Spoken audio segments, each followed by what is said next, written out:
Uh, Thank you all for joining us for this webinar. I'm delighted to have here with me a colleague, Pete Orpin, who is current Junior Vice President for SPVS, and he's been talking a lot to the CMA recently, and I would love to have a conversation just to discuss his thinking about what might be coming down the line and how it might impact practices, and any thoughts he might have about things practices can do to prepare for that and to take advantage of it, perhaps even.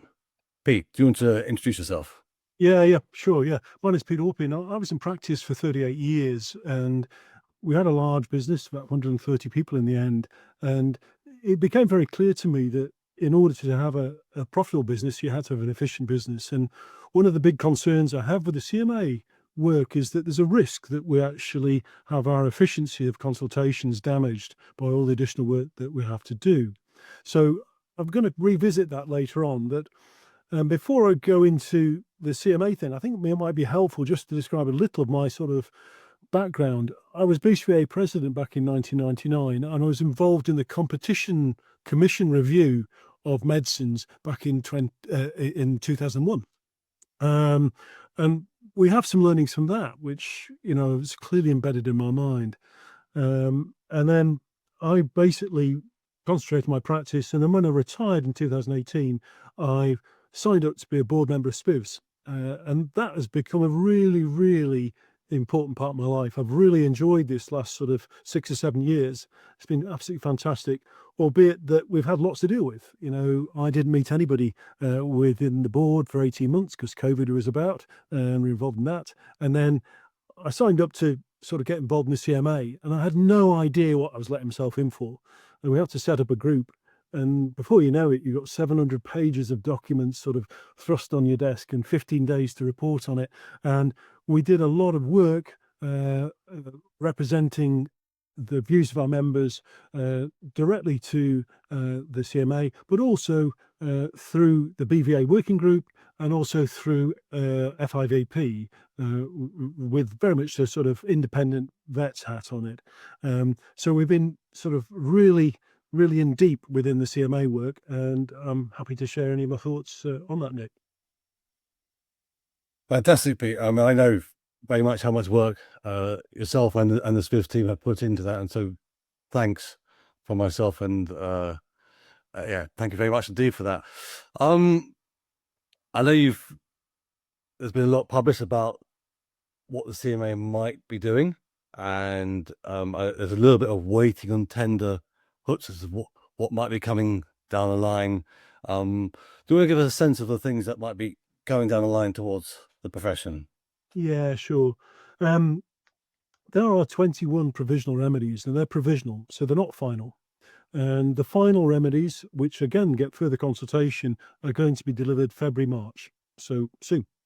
Of those 21 provisional remedies, really there wasn't really objection to 15 out of those 21.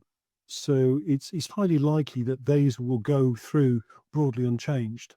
But there were 6 sort of remedies where there was quite a lot of kickback, really. And the one that, has caused us some concern has been the issue of price lists and how those are managed, and comparison sites and how those could or couldn't be exploited, and any potential disadvantage that could occur between different practice types. Because it became quite clear as well that the position for independent practices with less resources was going to be more challenged than those that had a centralized resource like you would in a large group practice. But without a doubt, the biggest area that seems to cause problems for people are the medicines, and then dealing with the administration and the processes and potential time to deliver on the other remedies, either within the consult or outside of it. So that's where we are with the provisional remedies. If you want to sort of break them down, there basically are sort of 6 key areas. There's a section on client empowerment and transparency, which involves price lists and informing clients of their rights and obligations. Then we have a section on key information for to aid the decision for a client, the CMA were particularly concerned that they didn't have enough information prior to making a decision. So that involves estimates, and again, they'll issue a sort of price list. Then there's a big section of medicines, and the very obvious push towards online supply of medicines, which caused a lot of consternation for veterinary practices.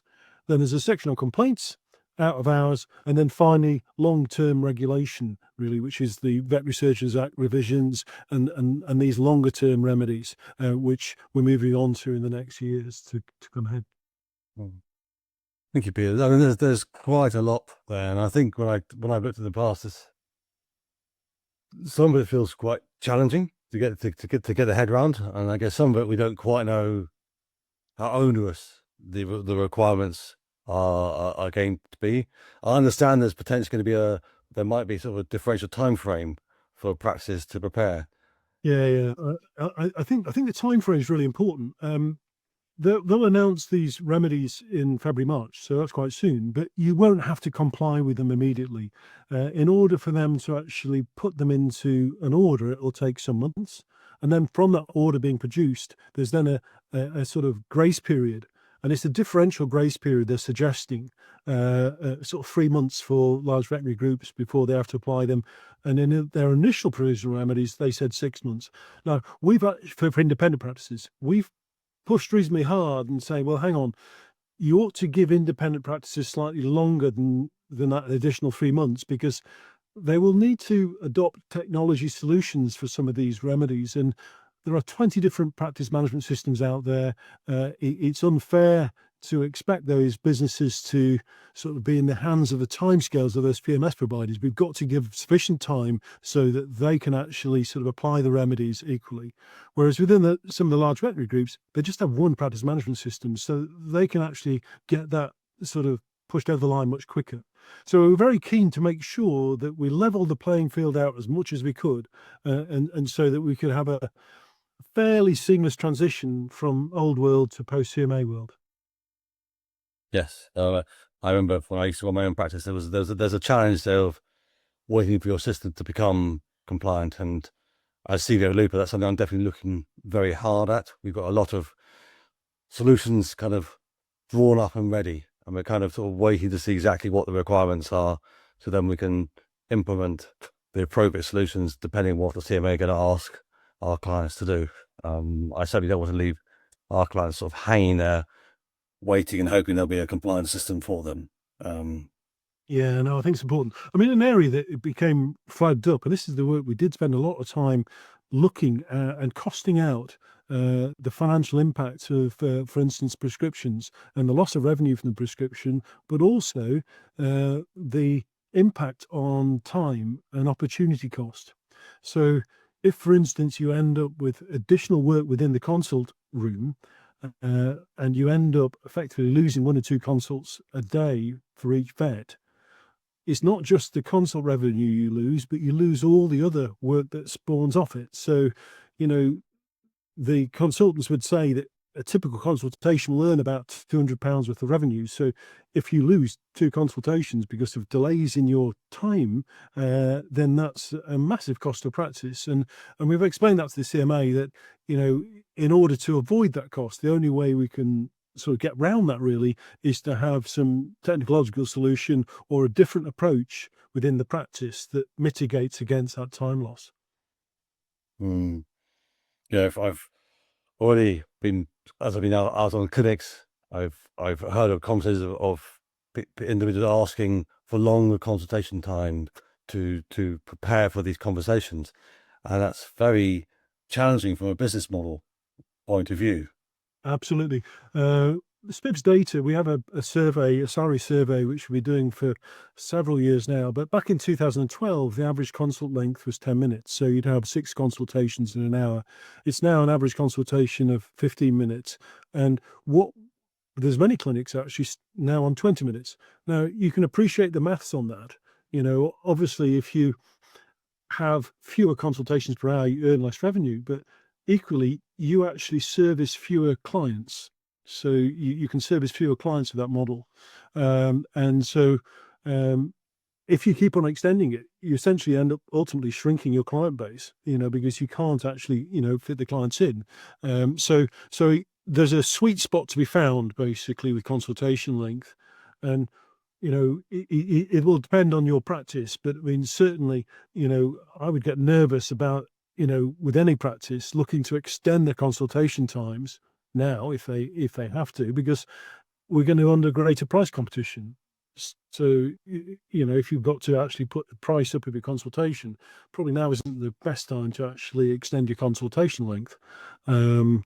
So that's an area where I think there's a lot of work that needs to be done. And we've got some CMA roadshows, SPIV CMA roadshows lined up for May, and we're particularly keen to workshop and work with vets on trying to find solutions to this, and we'll bring in experts to help out with some of the problematic areas. But I think it's something which really needs thinking through quite carefully. Yeah, definitely. I mean, the thing I've been thinking about is making that prescription flow as easy for labels as it is for written prescription.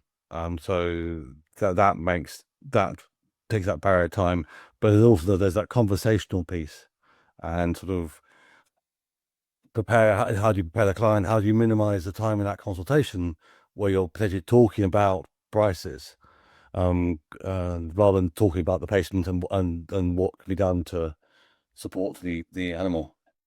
Yeah, I agree. And you don't want to turn your relationship-based consultation into entirely transactional. If you're just talking about prices all the time, it's very difficult to restore trust on that basis. We've got to sort of get the balance right. And I think that's what's factoring into some people's thinking as to whether they go down a prescription route and simplify prescriptions and manage it that way and just hope that we don't get an avalanche of prescriptions, or whether you go down a route of selectively reducing, margins on certain product lines and this sort of thing, and then you don't have to have those conversations in quite the same way.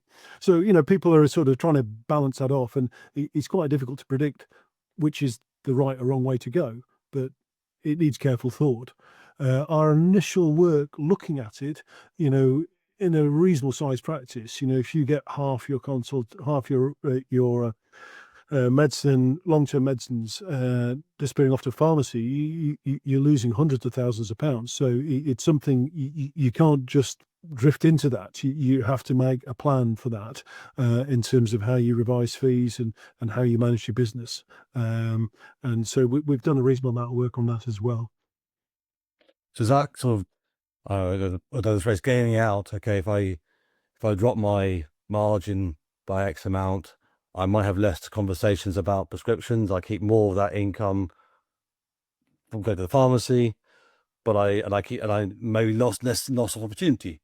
I'm not talking about prescriptions so much. Yeah, exactly, Nick. Yeah. So it's not just money. It's about how can you create. We've got enough pressure on consultations without us actually having to add more to them. And so I think that's factoring into a lot of vets' minds. And also they get slightly twitchy about not just the loss of revenue, but the loss of their client base to essentially a competitor-owned pharmacy, because obviously that would put the competitor-owned pharmacy into in a market advantage, because they would have not only their in-house clients, but they would obviously have access to data from a much wider set of pet-owning clients. Too much, I guess. So there's something arguing to try and keep the client, take steps to keep the client within the fold, so to speak. And I was thinking in our previous webinar we talked about the opportunity almost, and actually of if you are a trusted clinically trusted vet, of having that transparency, building on that relationship, and also seeing it as an opportunity to bring the client closer in to the fold, potentially by being proactive in this space.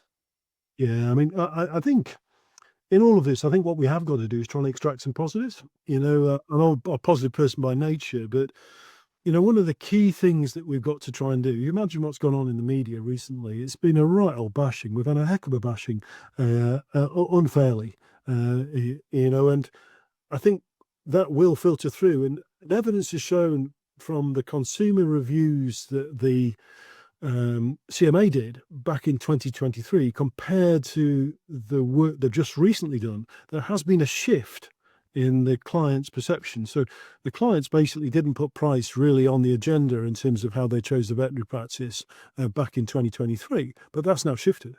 And so they're welcoming in the prospect of price comparison, albeit that they see that a national comparison is not massively helpful.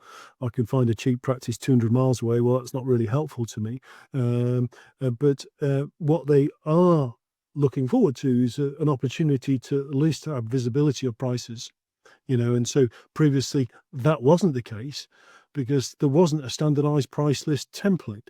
It was almost impossible for vets to put prices up on websites because, you end up with apples and pears comparisons. Whereas what we're hoping to do, what the CMA are hoping is some sort of, level playing field comparison. And that's where the difficulty is. How do you create a meaningful price list? What's a scale and polish and what's a whatever, certain things are very different in different practices. But, we'll see what comes out in the final remedies, as to, where that finishes up. But I don't see that there's going to be any change. They're backing medicines. They see medicines as being a really key area to focus on. They see transparency and choice as being absolutely core threads of what they do and how they operate within the CMA, which is fair enough. And that will mean, more price lists, more transparency, more, compulsion to provide estimates, for instance, with, 3 choices, the ABC type estimate approach, which is logistically quite difficult to do unless you've got, some software or some system to produce that. Yeah. Okay. Thank you. So, what you give a sense of the timeline? You actually have got potentially quite a lot of time before these things come in place. But what can clinics start to do now? What should they be sort of thinking about doing? Well, yeah, okay. Well, what should they be doing, sort of thing? Well, I think it's important that they engage. I don't think you want to be passive, because there's a big change here, and we're not certain how the market's going to go. But if we look at the fact that it is going to drive more traffic online, so if we have comparison sites and we have third-party applications picking those price lists up, it is going to create more of an online sort of meeting point when it comes to choosing a veterinary practice.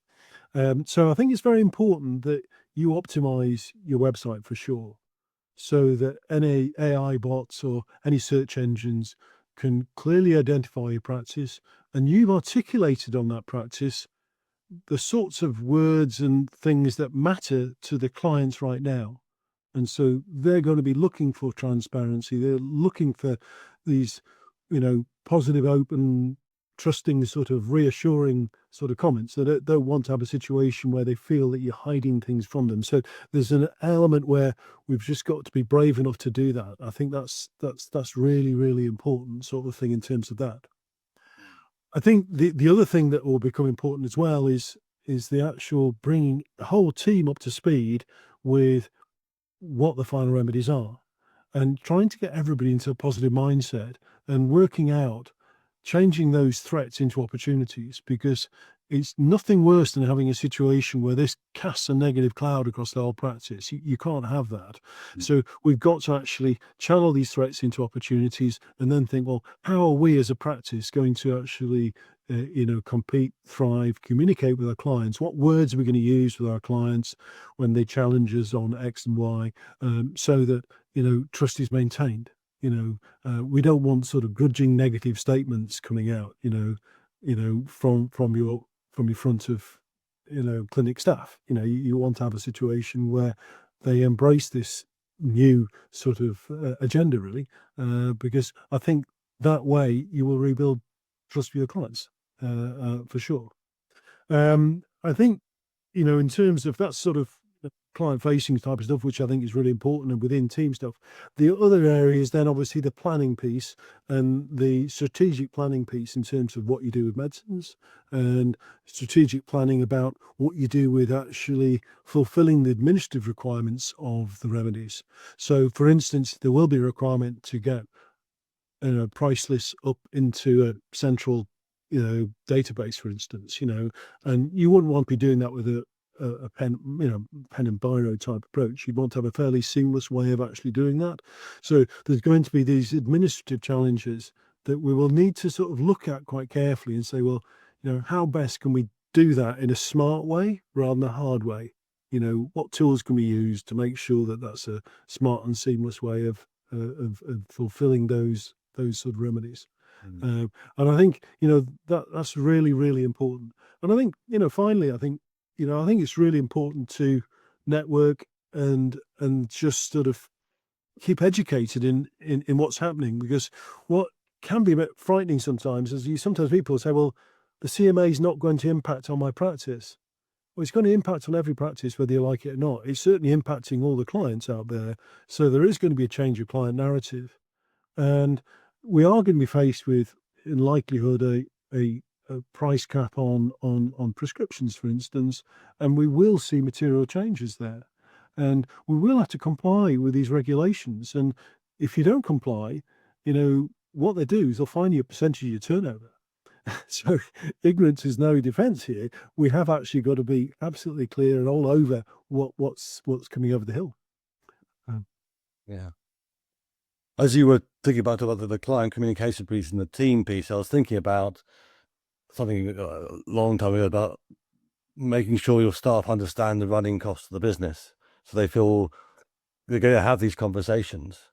But if they feel confident in how the money is spent in the business and the fees within the business, they'll feel more confident having those conversations with the customers. And vets historically been quite embarrassed about these conversations, and they shouldn't be. Yeah, no, absolutely. I think what's really frustrating about the media presentation of all the price rises in the recent years, I mean, prices in the last 5 years of veterinary prices have gone up 47%. But during the same period, inflation's been 28%. And if we actually then look at, for instance, food prices and energy prices, they've gone up north of 40% as well.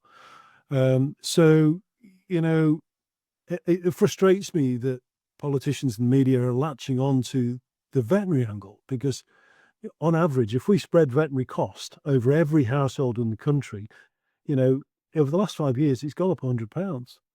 Well, if we look at the same thing for energy and food, they've gone up 1,000, the other one's gone up £1,500. So you're hardly going to save the cost of living by bashing the vets. We're a very small level of expenditure compared to the other things out there. And I think, that seems to have been lost in the conversation. And I'm particularly saddened that it's now been jumped upon by politicians as well. We end up being a soft target here, which, it can be quite distressing. But I mean, I think coming back to positives, what other things could you do? Well, I think now's the time to really nail estimates. Yeah. Really want to nail estimates, because that's something which becomes part of what you have to do. Certainly any expenditure above a certain level, it'll be a compulsion. But the likelihood is, for most procedures, you'd want to make sure you had a decent estimate. You need to think about how you actually charge. It may be that you want to look at, for instance, charging some surgical procedures as a package to make the estimate process easier. Or you may want to actually generate very slick macros that you can use to actually explain quite clearly to the client, what that procedure involves and what its cost and why that cost has been arrived at, which I think is important. I think most of us itemize invoices anyway. I don't see many people sort of saying for services rendered, here we are, that's what you have to pay. But I mean, I think obviously itemizing thing is clear. I think in terms of medicine choices, I don't think we should be defensive about people wanting to have prescriptions. We have to accept that there will be an increase in prescriptions, I think, unless you have a pretty robust system of obviously sort of competing with that. But you need to be positive about that. You're better off being positive about giving those clients the choice and then actually defraying the cost elsewhere than to try and end up with negative conversations with clients. That will be very, very difficult for you to maintain on a long-term basis. And, I think as a practice, you want to actually be assured with all your staff that they have clinical independence. This is not the time to sort of, try and get everybody to have a gold standard procedure. because I think clients are going to see that for what it is, and I think that will cause some difficulties for you. And I think building your reviews, making sure that, clients experience your practice positively, do recognize that and actually sort of register a review, because I think that will help with that digital presence aspect, because I think that's really, really important that, now's not time to be shy. We actually got to make sure that clients are aware online how good you are. And the area about complaints, I think, is welcome. There's a whole section on complaints, and I think we will have better complaint handling there, which I think will help too. So I think there's lots of stuff, and for those of you, whether you're independent or corporate, there are lots of things that you can do now to actually really help improve the flow of all these changes. And I think there needs to be a plan there. And again, don't want to plug the road shows too much, but that's really what we're trying to build the road shows upon, is how best can we actually sort of deliver this checklist of activity that, lessens the pain, make sure that we have the best financial outcome for the client and the practice, and we're in a year's time in a position where we're still able to thrive and grow. Yeah, thank you. And I can see that a number of those, I guess, changes actually are can be positive if you're looking, if you're focusing on your pricing strategy or your estimates, and you're just sort of making things more efficient. Okay, we're being forced because of the threat, but actually from a business point of view, there's a positive there. In fact, you're making things clearer to the client. You're making things easier for the colleagues to make those prices available to the clients. You give them more clarity as to what's involved in the process. All things that I think vets often want to do, but often it is time and stress that sort of prevent them from doing so, and potentially complexity. I think historically we've been guilty of making things too complex. I think so, Nick. I think we have to just sort of say, well, if transparency is the key thing, perhaps it's easier to sort of say, okay, it may be a bit rough and ready to go back to a single price for a surgical procedure and whatever, or have 3 grades of a particular procedure. But it may be better to do that than to get into a very complex pricing system on a per minute pricing system, which is difficult to produce an estimate and difficult to explain and whatever. So, I think the simpler we can make it, the better, in terms of saving in consult time.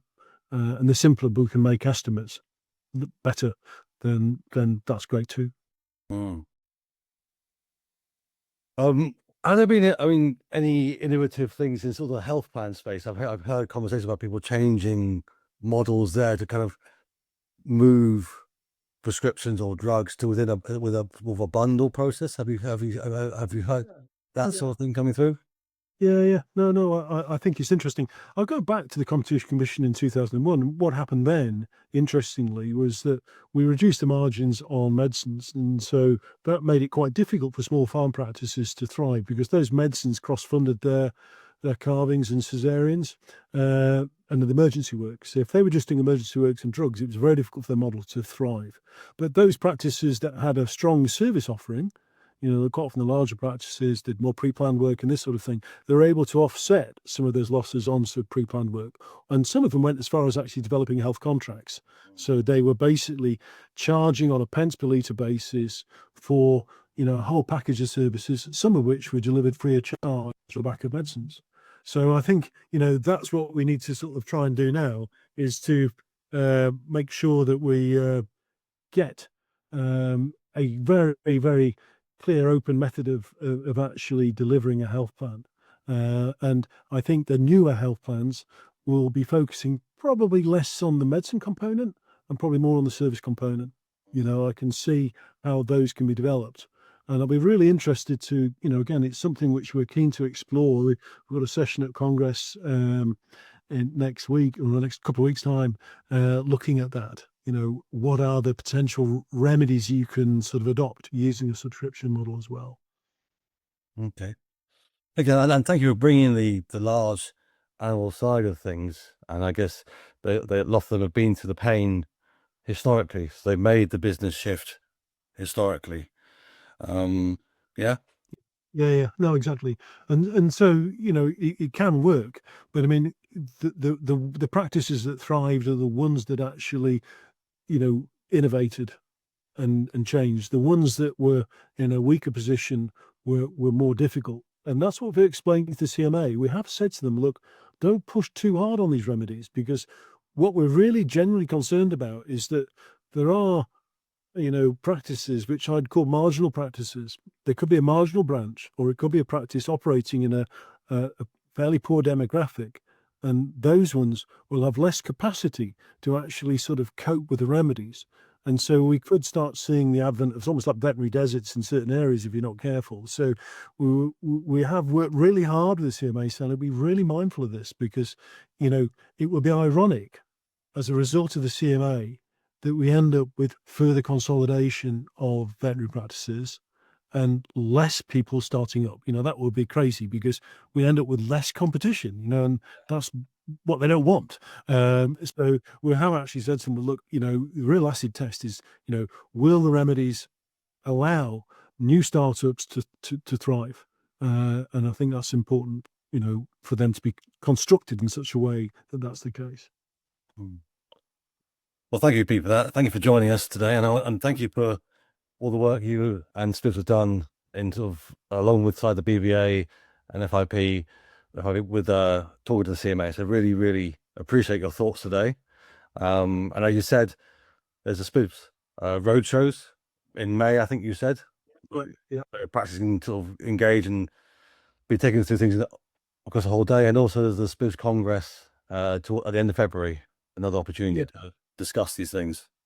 Yeah, that's right. I mean, so I think the roadshow would be great, really, because it's in 5 different locations. It's a whole day of CPD. We want people to come with their practice managers, and we sit down, we nut it out, and we try and get to a really good position by the end of the day. So everybody goes home feeling, I've got a plan.